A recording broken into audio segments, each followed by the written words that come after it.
పైసలు లేకపోయినా గోదావరి ప్రాణిస్తారట.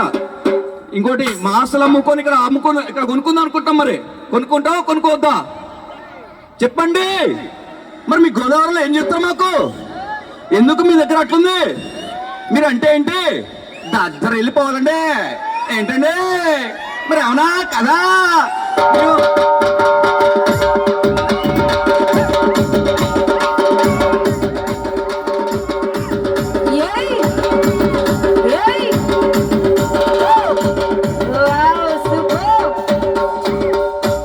కాదు, ఒక రోజులో మాకు కూడా గోదావరి భాష వస్తుందండి.